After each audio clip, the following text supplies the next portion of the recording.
electron to electron deficient carbon. இப்போ இந்த electron அப்படிங்கிறது என்னது? அந்த பாண்ட் பேர் வித் பாண்ட் பேர் சொல்லுமா, அந்த பாண்டை எடுத்துட்டு மைக்ரேட் ஆகுது. அதான் அந்த எலக்ட்ரான். அந்த எலக்ட்ரான் அதாவது மைக்ரேட்டிங் குரூப்ல பிரசன்ட் இருக்கக்கூடிய அந்த பாண்டட் எலக்ட்ரான் சொன்னோமா இல்லையா? அந்த பாண்டட் எலக்ட்ரான் ஒரு கார்போகேட்டையான் மாதிரி இருக்கக்கூடிய சிஸ்டத்துக்கு இதுல இருந்து ஒரு கார்போகேட்டையான் எலக்ட்ரான் டெஃபிஷியன்ட் கார்பன் இருக்கு, கார்போகேட்டையானா இப்படி மைக்ரேட் ஆகும்போது என்னென்ன மாதிரிலாம் சிஸ்டம் இருக்கு. அதுக்கான எக்ஸாம்பிள்ஸ் சில time electron to electron deficient carbon அதுக்கான எக்ஸாம்பிள்ஸ் நார்மலா நம்ம ஆர்கானிக் கெமிஸ்ட்ரியில பார்க்கக்கூடிய எக்ஸாம்பிள்ஸ் என்னென்ன எக்ஸாம்பிள்ஸ் இருக்கு? அவங்க நார்மலா பார்க்கும்போது புரோட்டனேஷன் ஆஃப் ஆல்கஹால் இருக்கா? புரோட்டனேஷன் ஆஃப் ஆல்கஹால், ஆல்கஹாலுடைய புரோட்டனேஷன் இருக்கா இல்லையா? எது ஆல்கஹாலுடைய புரோட்டனேஷன்? ஏதாவது ஒரு ஆல்கஹால், ஃபார் எக்ஸாம்பிளுக்கு ஒரு ஆல்கஹால் இருக்கு. இந்த ஆல்கஹால் புரோட்டனேஷன் அப்படிங்கிறது அசிடிக் கண்டிஷன்ல ஒரு H+ ஆட் பண்ணும். கரெக்டா இல்லையா? இப்போ H+ lone pair of electron subtract பண்ணும்போது இங்க வந்து இப்படி ஃபார்ம் ஆகுமா? ஒரு ப்ளஸ் வந்து ஃபார்ம் ஆகும். வாட்டர் வந்து பெஸ்ட் லிவிங் குரூப் வெளியே போயிட்டு ஒரு கார்போகேட்டையான் வந்து ஃபார்ம் ஆகும். இது செகண்டரி கார்போகேட்டையானா இதுக்கு டெர்ஷரி சான்ஸ் இருந்தால் டெர்ஷரி நடக்கும். இப்போ செகண்டரியில இருந்து இங்க மாறினா பிரைமரி, இங்க மாறினாலும் செகண்டரி. ஸோ ஃபர்தரா ரீஅரேஞ்ச்மெண்ட்ஸ் வந்து நடக்காது. இப்போ ஒரு நியூக்ளியோஃபைல் ஆட் பண்ணும்போது அந்த நியூக்ளியோஃபைல் வந்து அந்த கார்பன்ல அட்டாச் ஆகும். It is called protonation of alcohol. இதுல நியூக்ளியோஃபைல் அப்படிங்கிறது இப்போ வாட்டர் ஆட் பண்ணும்போது அதுல இருக்கக்கூடிய OH- வந்து கட்டாகும். H+ ஆட் ஆகும்போது வரக்கூடிய நியூக்ளியோஃபைல் என்னது?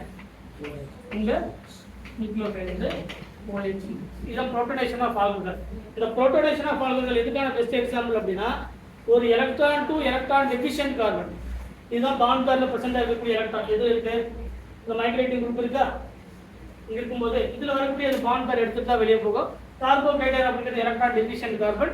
அப்ப எலக்ட்ரான் டு எலக்ட்ரான் டெஃபிஷியன்ட் கார்பனுக்கு பெஸ்ட் எக்ஸாம்பிள் ஃபர்ஸ்ட் என்னது? Protonation of alcohol. அதுக்கப்புறம் protonation of ether, protonation of alkene. Alkene இருக்கா? நமக்கு best example protonation of alkene. இப்போ அல்கின் சிஸ்டம் இருக்கு, சிம்பிள் அல்கின். இந்த அல்கின்ல புரோட்டனேஷன் பண்ணுங்க H+ இந்த பிரசன்ஸ் ஆஃப் வாட்டர் புரோட்டனேஷன். அப்ப H+ சப்ஸ்ட்ராக்ட் பண்ணுமா? அப்ப ரெண்டு விதமான கார்போகேட்டையான் ஃபார்ம் ஆகும். சப்போஸ் வந்து இப்படி கூட வச்சுக்கோங்க, உங்களுக்கு புரியுதுங்களா? கரெக்டா? இந்த அல்கின் வந்து ஃபார்ம் ஆகுது. இப்போ இங்க ஒரு கார்போகேட்டையான் ஃபார்ம் ஆகலாம், இங்க ஒரு கார்பன். ரெண்டு விதமான ப்ராடக்ட் வந்து பாஸ். ஒன்னு பிரைமரி கார்போகேட்டையான், இன்னொரு செகண்டரி. அப்ப இது மோர் ஸ்டேபிள். இந்த பிரைமரி கம்பேர் பண்ணும்போது செகண்டரி கார்போகேட்டையான். அப்ப இதுவும் ப்ராடக்ட் கிடைக்கும், இது ஒரு ப்ராடக்ட் கிடைக்கும். இப்போ இதுல என்ன நடக்கும்? ஒரு நியூக்ளியோஃபைல் வந்து அட்டாக் நடக்கலாம், சரிங்களா? இல்ல எலிமினேஷன் நடக்கும். எலிமினேஷன் நடந்து பேட்ச் யூஸ்வலா இந்த மாதிரி இருக்கும். அப்ப சப்ஸ்டிடியூஷன் நடக்கும்போது நமக்கு ரெண்டு விதமான ப்ராடக்ட் கிடைக்கும். ஒரு OH இங்க கிடைக்கலாம், இல்லைன்னா ஒரு OH வந்து இங்க கிடைக்கலாம். அப்ப எது மேஜர் ப்ராடக்ட்னா செகண்ட் வந்து மேஜர் ப்ராடக்ட். இது புரோட்டனேஷன் ஆஃப் அல்கீன். அதே மாதிரி protonation of aldehyde, protonation of ester. இந்த மாதிரி எல்லாமே எதுக்கான example? Electron to electron deficient carbon. சரிங்களா? First protonation of alcohol, protonation of alkene. Third வந்து protonation of protonation of aldehyde. சரிங்களா? fourth elimination reactions. இதெல்லாம் டைரக்டா கேட்கக்கூடிய क्वेश्चंस. Elimination reaction. அதுக்கு அப்புறம் நம்ம பென்சீன் டைசோனியம் குளோரைடு இருக்கா? Decomposition of benzene diazonium chloride. அதுவும் அதேதான். Decomposition of benzene diazonium salt. Diazonium salt இதுவும் அதுக்கான எக்ஸாம்பிள்ஸ் தான். அதுக்கு அப்புறம் சால்வோலைசிஸ் ரியாக்ஷன். சால்வோலைசிஸ் ரியாக்ஷன். இந்த சால்வோலைசிஸ்ல வரக்கூடிய மோஸ்ட் சப்ஸ்டிடியூஷன் ரியாக்ஷன். இந்த சால்வோலைசிஸ்ல வரக்கூடிய substitution reaction best example for electron to electron deficient carbon. இது எல்லாமே எதுக்கான எக்ஸாம்பிள்? ஒரு பாண்ட் சொல்லக்கூடிய இந்த எலக்ட்ரான் டு எலக்ட்ரான் டெஃபிஷியன்ட் ஒரு கார்போகேட்டையான் ஃபார்ம் ஆகும்போது அதுக்கான எக்ஸாம்பிள்ஸ் தான் இதெல்லாம். சரிங்களா? இதெல்லாம் நம்ம திரும்ப தேர்ட் யூனிட்ல படிப்போம். இப்போ உங்களுக்கு தெரியறதுக்காக ஒரு ரெண்டு எக்ஸாம்பிள் மட்டும் கட்டுங்க.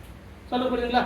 நீங்க எக்ஸாம்பிள் மட்டும் எழுதிக்கோங்க. எதுல rearrangement to electron deficient carbonல first protonation of alcohol, protonation of ether அது எழுதிக்கோங்க.